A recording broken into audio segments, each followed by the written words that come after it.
In the closing days of April 1945, somewhere east of the Elbe River in Germany, a lone American jeep sat with its engine running softly. Captain Thomas Burriss held the wheel, hands stiff and pale beneath a layer of dust from nearly a week of non-stop combat. Through a dirty windshield, he watched an astonishing sight, a massive line of German military vehicles and troops stretching across the landscape. Inside the jeep were only two other men, a lieutenant and a sergeant armed with rifles that offered little reassurance against the force ahead. Facing them stood roughly 15,000 German soldiers from an armored corps, supported by tanks, artillery, and automatic weapons. What unfolded next would challenge every expectation of warfare.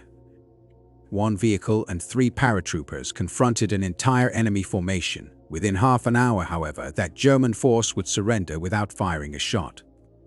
The outcome was not the result of overwhelming strength or clever battlefield maneuvers. Instead, it came from a daring act of psychological pressure at a moment when German troops, trapped between advancing Allied armies, were already near collapse. The road to that extraordinary encounter began far from the battlefields of Germany, in a small southern town in the United States. Thomas Moffett Burriss was born on September 22, 1919, in Anderson, South Carolina, a region shaped by textile mills and a culture that valued perseverance and modesty. After finishing his studies at Clemson University, he accepted a job teaching at Orangeburg High School. By his own account, he was an easygoing young man who had lived a quiet life and had not been involved in a fight for years. Through Clemson's Reserve Officers Training Corps, he held a reserve commission, and it appeared that his future would be spent teaching history to high school students in rural South Carolina. That trajectory changed dramatically after the attack on Pearl Harbor in December 1941. The United States entered the war, and Burriss received orders to report for active duty early the following year. At just 22 years old, the teacher became a full-time officer in the Army.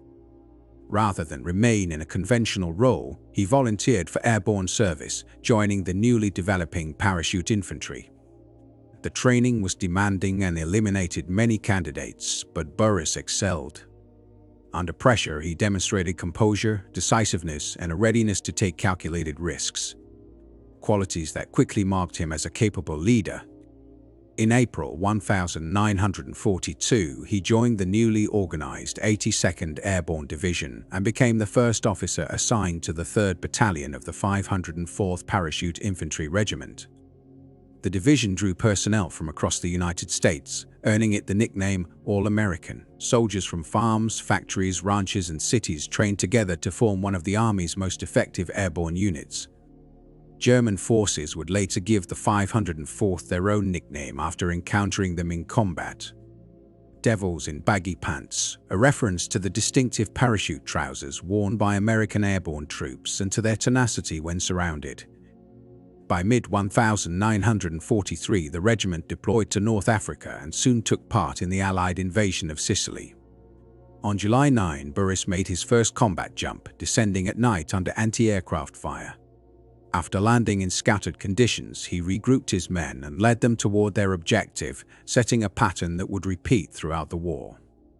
Later that year, during the invasion of Italy at Salerno, his unit dropped behind German lines to disrupt reinforcements. Over several days of intense fighting, often outnumbered and outgunned, Burriss led his company through continuous engagements that contributed to holding the Allied beachhead. In January 1944, the 504th participated in the landings at Anzio, where the campaign turned into months of static warfare under constant artillery fire. Casualties were heavy and conditions were harsh. Burriss was wounded more than once but refused evacuation, remaining with his men. The experience reinforced hard lessons about endurance and leadership under extreme stress. Another critical test came in September 1944 during Operation Market Garden, an ambitious Allied attempt to secure key bridges in the Netherlands and open a path into Germany. The 82nd Airborne received orders to capture the bridge over the Elbe River near Nijmegen, a vital crossing point. On September 20, Burriss and his company were tasked with crossing the river in small canvas boats during daylight, directly under German machine gun and artillery fire. The mission would demand every ounce of discipline and courage he had developed since leaving his classroom in South Carolina. They were ordered to cross a broad river under direct enemy observation and then storm well-defended German positions on the opposite bank. By any reasonable standard, the operation bordered on suicidal. British commanders considered it unworkable, and the American paratroopers understood the risks, yet none declined the assignment. 26 canvas assault boats about 19 feet long, with plywood bottoms and wooden ribs, were brought to the shoreline. Each craft was intended for 10 paratroopers and 3 engineers, but most carried 13 paratroopers in addition to the 3 engineers, making 16 men per boat. Shortages were immediate and obvious. Instead of the normal complement of 8 paddles, many boats had only 2 or 3, forcing soldiers to improvise with rifle stocks. The river at the crossing point stretched roughly 400 yards across, and German guns covered the entire approach. The assault began at 2:57 p.m. As soon as the first wave pushed off, machine gun fire and artillery struck the water and the boats. Explosions ripped through the formation. Men were hit, boats overturned, and the current carried wounded and dead downstream. Lieutenant Burriss led E Company from one of the 2 forward boats. Within moments, their craft was hit repeatedly. The engineer guiding the boat, Private First Class Willard Jenkins, was killed mid-crossing by a 20mm shell that fatally shattered his head. The blast wounded Burriss in the ribs and tore open the canvas sides. Water flooded in as casualties mounted, but Burriss kept the survivors paddling. The crossing lasted between 15 and 20 minutes. When they reached the far bank, only 6 of the 16 men in Burriss's boat remained. Roughly half of his company was lost in the attempt. Of the first wave, only 13 boats made it across intact. Casualty estimates for the assault ranged from 24 to nearly 50 killed and around 70 badly wounded. Despite the losses, a foothold had been secured. Under continuous fire, Burriss reorganized the survivors and pushed toward the German positions. Fighting in the trenches quickly turned into close-quarters combat with grenades, bayonets, and small arms. Progress was slow and costly, but by evening the attackers controlled the northern end of the Nijmegen Highway Bridge. British armored units were expected to advance immediately to exploit the gain.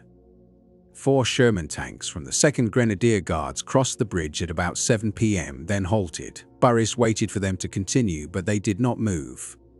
Captain Peter Carrington, commanding one of the tanks, explained that he lacked orders and that a single German anti-tank gun blocked the road ahead. After losing half his company to seize the bridge, Burriss reacted with visible anger, arguing that such a delay was unacceptable given the cost already paid. Several American officers, including Major Cook, Colonel Tucker, and General Gavin, attempted to persuade the British to push forward, but the armored column remained in place. The tanks stayed idle for roughly 18 to 24 hours and did not advance until late morning on September 21. By that time, Lieutenant Colonel John Frost's battalion at Arnhem Bridge, 11 miles away, had been overwhelmed and forced to surrender after failing to receive relief. Years later, Lord Carrington, who eventually became British Foreign Secretary, disputed the confrontation in his memoirs, claiming it had not occurred as described. However, multiple American paratroopers later recounted the exchange and the frustration surrounding the delay. The British pause had practical reasons: limited fuel and ammunition, insufficient infantry support, and a narrow elevated road exposed to enemy fire that was considered unsuitable for tanks. The disagreement reflected different operational cultures: American airborne aggressiveness versus a more cautious procedural British armored doctrine. Burriss received the Silver Star for his leadership during the river crossing. The citation commended his courage and ability to inspire his men in securing the northern end of the crucial bridge. In his own reflections, however, he believed that boldness rather than pure heroism had carried the day, the readiness to attempt the improbable and maintain momentum even when the situation seemed hopeless. Those qualities would prove important again within months. In December 1944, Germany launched its last major offensive in the Ardennes, later known as the Battle of the Bulge. The 82nd Airborne Division was rushed into the fighting with inadequate supplies and winter gear. Deployed to Belgium, they helped halt German advances near key road junctions and delivered one of the enemy's first setbacks in the campaign. Burriss and his soldiers held their ground against armor and artillery in freezing conditions, enduring constant shelling without breaking. By early 1945, Allied forces were advancing into Germany from the west while Soviet armies pressed from the east. The German state was collapsing, but isolated units continued to resist fiercely. On May 2, 1945, the 82nd Airborne liberated the Wiberlin concentration camp near Ludwigslust. What they encountered was beyond anything most had seen in combat. Thousands of prisoners, estimated between 3,500 and 4,000, were emaciated and near death, while around 1,000 corpses lay in open pits. There were signs that some prisoners had resorted to cannibalism to survive. The smell and the sight overwhelmed even seasoned soldiers. Burriss forced open a locked building to free captives and was among the first Americans to witness the camp's conditions. He ordered extensive photographic documentation so that the evidence could not be denied. Later, he described the camp as the most disturbing experience of his entire wartime service. American authorities compelled local civilians from Ludwigslust to visit the site and confront what had occurred nearby. On May 7, the division held funeral services in the town square for 200 victims. German civilians, captured officers, and hundreds of American paratroopers attended. The division chaplain delivered a harsh address, stating that although there were no gas chambers or crematoria at this location, prisoners from across Europe had been left to starve within a few miles of ordinary homes. For the soldiers who liberated it, the camp became a grim reminder of what the war had been fought to end and of the responsibility to document and remember what they had witnessed. Burriss stood silently during the ceremony, memories of the war weighing heavily on him. He had witnessed horrors that few could imagine: comrades destroyed by artillery fire, men swept away in the wild river, the horrors of the charnel house in Anzio, but none of it compared to what he had seen at Wiberlin.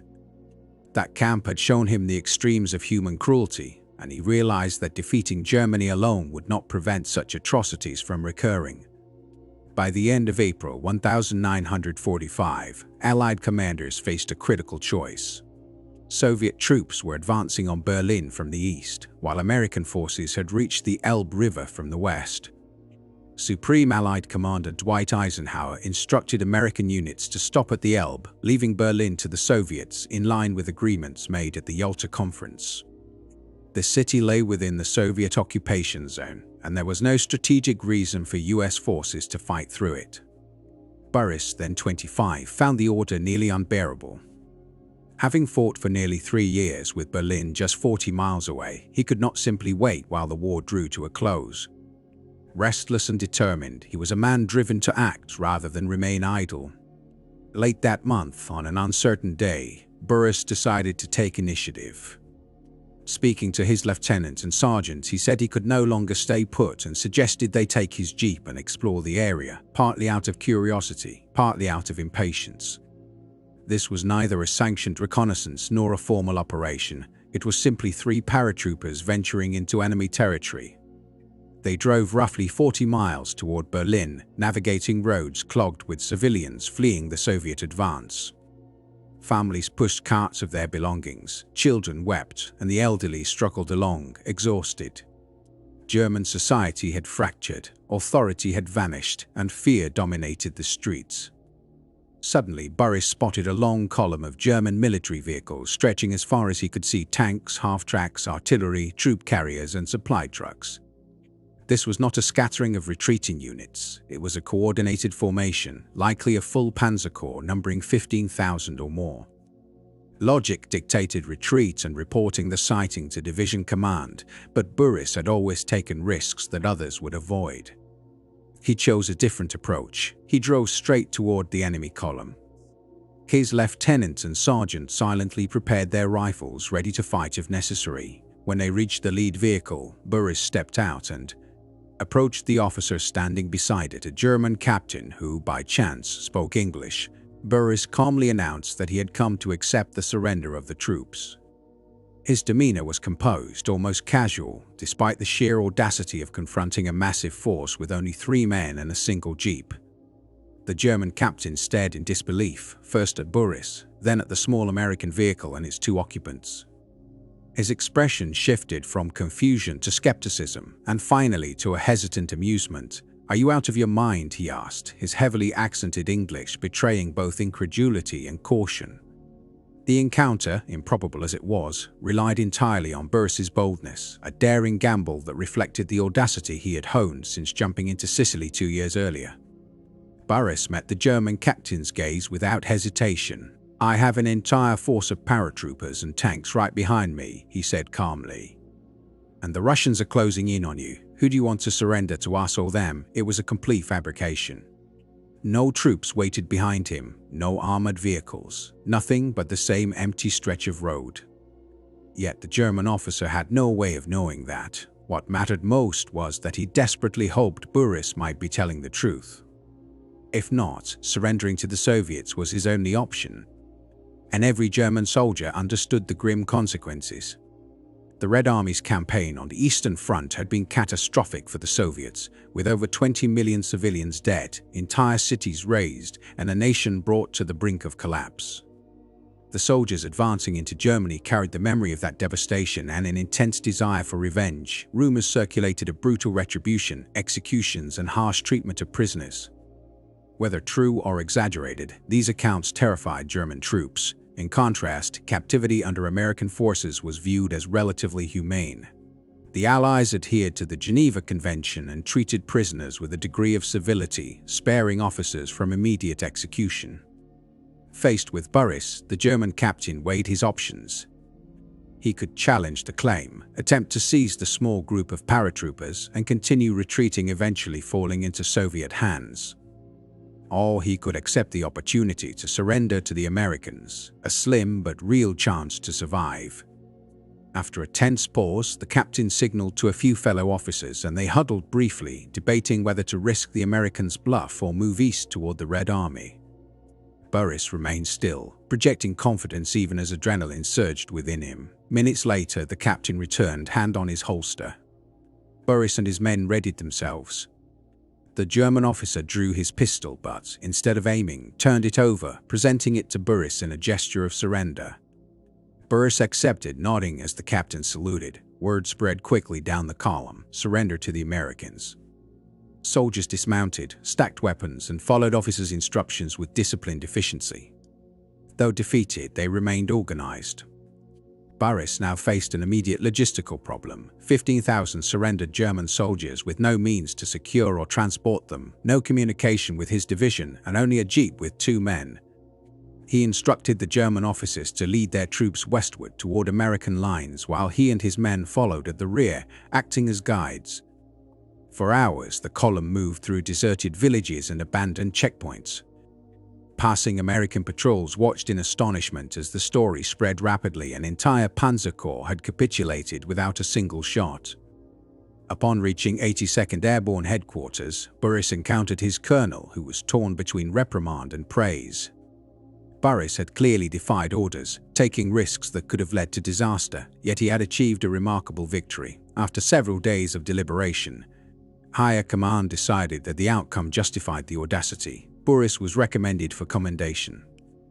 Years later, Burriss described the episode with characteristic modesty. "I needed a plan, and fast. The idea was simple: bluff with absolute certainty, give the Germans a clear choice and hope they took it." His success relied on an understanding of military psychology. Confidence and perception can be as decisive as force. By April 1945, the German forces were not only defeated on the battlefield, but also crushed in spirit. Soldiers recognized that the conflict was irreversibly lost, that Hitler's assurances were false, and the advance of the Soviet army was a looming terror.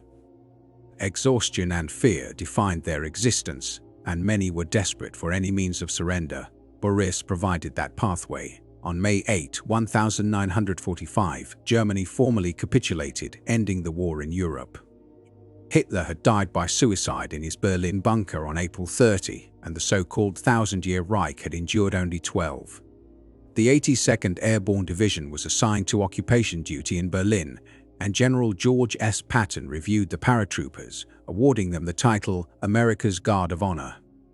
Burriss stood among the men as Patton addressed the unit, praising their courage and resilience. At 25, Burriss had emerged as a seasoned officer, a captain who had participated in 4 major campaigns and earned numerous decorations. The war had shaped him profoundly, leaving both visible honors and hidden scars. After the conflict, Burriss returned to South Carolina, marrying and starting a family while joining the construction industry. He spent 15 years at Roebuck Building Company in Spartanburg before founding his own firm. In 1970, following his family's encouragement, he established Burriss Construction Company alongside his 3 sons, John Hay, Moffett Jr., and Francis, undertaking significant projects across the Southeast. Later, in 1982, Burriss Building Systems was created as a division and became a separate company in 1987 under Moffett Jr.'s leadership. Burriss also brought his leadership skills into politics, serving in the South Carolina House of Representatives for Richland County. Known for directness, integrity, and focus on results, he became the state's first minority leader, holding the role for 9 years and helping shape the modern Republican Party in South Carolina. His wartime experiences also reached popular culture. In 1977, the film A Bridge Too Far, depicting Operation Market Garden, featured Robert Redford portraying a composite character inspired by Burriss. Burriss served as a consultant, and seeing the dramatization of the Wild River crossing reignited vivid memories: the gunfire, the sinking boats, the men struggling against the cold water. In 2000, at age 80, Burriss released his memoir, Strike and Hold, encouraged by his children. The book offered a detailed account of leading men in combat, capturing the human costs, the tactical demands, and the emotional weight of warfare. It quickly became a key reference for both historians and veterans. Burriss continued to honor his wartime service through commemorations. On September 19, 1994, he made a parachute jump in Holland for the 50th anniversary of Operation Market Garden, just shy of his 75th birthday, alongside Pathfinder Holland. 15 years later, at 90, he returned for the 65th anniversary, completing a tandem jump, and was recognized by Queen Beatrix and local officials with the Nieman Medal of Honor. These ceremonies highlighted the enduring gratitude of the Dutch people for the sacrifices made by the American soldiers who liberated their country. Even in his 90s, Burriss remained active in military education, speaking at Fort Jackson in 2012. He recounted moments of heroism and leadership, freeing concentration camp prisoners, negotiating surrenders, and entering Berlin in the war's final days. Attendees were struck by his insistence that true leaders act alongside their soldiers, never asking more than they would give themselves. Throughout his later years, Burriss frequently shared lessons on leadership, duty, and service with military audiences, civic groups, and students. His story remained a testament to courage, commitment, and the enduring impact of those who served. Burriss's philosophy on leadership was clear and unwavering. He believed that true leaders set the example, never asking their soldiers to undertake risks they themselves would avoid. Caring for the men under your command, he insisted, would ensure their loyalty and effectiveness. These were not abstract ideals for him, they were forged in the harsh realities of combat. When discussing the surrender of the 15,000 German troops, Burriss consistently emphasized context over heroism. His actions were not about personal bravery or cleverness, they were about assessing the situation. The German soldiers, terrified of the advancing Soviet forces, preferred surrendering to the Americans. Burriss simply provided them with that option. Any officer who grasped the psychology of the moment could have done the same, yet few had the courage to attempt it. His service record reflected decades of valor: the Silver Star, 3 Bronze Stars with Combat V for heroism, a Purple Heart, 3 Presidential Unit citations with 2 Oak Leaf Clusters, along with French, Belgian, and Dutch distinctions. The 82nd Airborne Division's performance in World War II was extraordinary. 4 of its members were awarded the Medal of Honor. The division earned campaign streamers for operations in Sicily, Italy, Normandy, and Central Europe, liberated concentration camps, captured thousands of enemy soldiers, and held key objectives under extreme pressure. Burriss passed away on January 4, 2019 at 99. Hundreds attended his funeral, including former comrades, political figures, and Dutch citizens who crossed the Atlantic to honor the man who helped free their nation. South Carolina Governor Henry McMaster described him as one of the finest leaders our state and country have ever produced, whose actions improved the lives of people around the world. Burriss's encounter with the German Panzer Corps drew wide attention when first reported. Newspapers praised it as one of the war's boldest maneuvers. Historians have analyzed it as a masterclass in psychological tactics and individual initiative, yet Burriss himself never sought recognition. In later interviews, he downplayed the event, framing it simply as his duty to end the conflict with minimal bloodshed. The episode highlights a deeper truth about military leadership. Courage does not mean the absence of fear, it means mastering it. Burriss, confronting an intimidating column of enemy soldiers, controlled his own fear, projecting calm authority. He understood that war is ultimately mental as much as it is physical. Morale and perception can outweigh weapons and numbers. The German officers were professionals who recognized their situation. Their cause was lost, their nation in ruins, and resistance pointless. Burriss offered them a rational choice: surrender to the Americans now or risk capture by the Soviets later. That they complied says more about the desperation of Germany in April 1945 than about any deception on his part. Some historians have questioned details of the story. The figure of 15,000 troops is suspiciously rounded, and precise locations and dates are unclear. Burriss himself acknowledged memory fading over decades. However, contemporary 82nd Airborne reports confirm large numbers of German prisoners taken with minimal resistance, and records note Burriss being commended for facilitating surrender. Veterans from his unit recall the incident from that time. What is certain is this: in Europe's final days of the war, Burriss confronted a substantial German force and, through a mix of composure, psychological insight, and sheer audacity, persuaded them to surrender without combat. Exact numbers and minor details may have blurred, but the essence remains: one man's initiative achieved what a larger force might have struggled to accomplish. Beyond military history, the episode offers insight into human decision-making. When faced with limited options, people will seize any opportunity to reduce risk. Authority figures who display confidence can influence choices even against logic.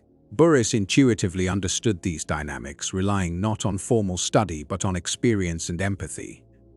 The story also illustrates the disorder typical in war's final moments. Plans break down, units lose communication, and soldiers act independently. In such chaos, individuals like Burriss could shape outcomes far beyond what rigid command structures would allow. He defied orders to stay west of the Elbe, drove into enemy territory without backup, and bluffed his way past overwhelming odds. The result, an astonishingly successful surrender, exemplifies the combination of courage, calculated risk, and leadership that defines extraordinary command.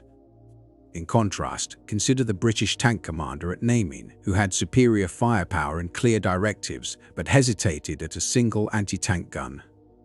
Burriss's decisiveness and boldness made all the difference. His actions demonstrate that in moments of uncertainty, courage and psychological acumen can accomplish what sheer force alone may not. Unlike many of his contemporaries who commanded tanks or large units, Burriss had only a jeep and 2 companions. Yet he achieved what more heavily armed officers could not. The key difference was mindset. Burriss recognized that in the uncertainty of battle, perception often outweighs reality. If an opponent is convinced you are stronger than you appear, the actual strength becomes secondary. Throughout his life, Burriss reflected on the moments when death nearly claimed him. The parachute drop into Sicily, landing under enemy fire, the Salerno operation, where bullets whizzed past him, the 2 wounds at Anzio that nearly ended his life, the perilous river crossing that cost half of his company. And finally, the confrontation with 15,000 German soldiers each could have been fatal. Survival for him was not a matter of chance. It was the result of careful preparation, relentless training, lessons learned from combat, and leadership rooted in shared risk. He never asked his men to take actions he would not undertake himself, and that inspired loyalty beyond fear. When recounting the war in later years, Burriss consistently highlighted the bravery of his fellow soldiers rather than his own exploits. He spoke of privates who leaped into darkness over Sicily, sergeants who kept units intact at Anzio, and lieutenants who fell leading their men across fortified positions. For him, the narrative was collective, the story of thousands of young Americans who endured extraordinary hardship to defeat tyranny. Even in advanced age, Burriss remained committed to passing on lessons of leadership. At 91, he addressed the United States Army Chaplain Basic Officer Leadership Course, and at 97 he recounted his wartime experiences in a Fox News interview with remarkable clarity and humility. His enduring legacy was not found in medals or daring feats, but in the standard of leadership he set, the respect he showed his soldiers, and the courage he displayed alongside them. Today, military students study his actions not for dramatic flair but as a model of audacious, competent leadership. The jeep he drove, the roads he traveled, and the soldiers he faced have long since disappeared. Yet the story persists because it reveals something fundamental about human spirit: the refusal to yield, the willingness to take extreme risks, and the power of self-assurance. Burriss was one soldier among millions, yet his boldness in seizing opportunities without orders exemplifies the initiative that helped secure Allied victory. His death in 2019 marked the passing of one of the last surviving members of his generation. The paratroopers who jumped into Sicily, the men who crossed rivers under fire, and the liberators of concentration camps are nearly all gone. What remains are their stories, and among them, Burriss's April 1945 bluff stands out. Facing overwhelming odds, 3 men in a jeep against 15,000 enemy troops, he compelled surrender through audacity alone. Conventional logic suggested failure, yet he exploited the chaos of war's end and the enemy's willingness to believe what suited them. Remember Team Officer Burriss not as an exceptional anomaly, but as a representation of courage, leadership, and bold initiative. He led from the front, shared every danger, and showed that even in the face of overwhelming odds, confidence and decisive action can alter the course of events. 3 men in a jeep, a well-timed bluff, and the refusal to accept defeat — these were the ingredients of a small but telling victory, one that illustrates the character of American military success. Not merely superior firepower, but the audacity of those willing to act when others would hesitate.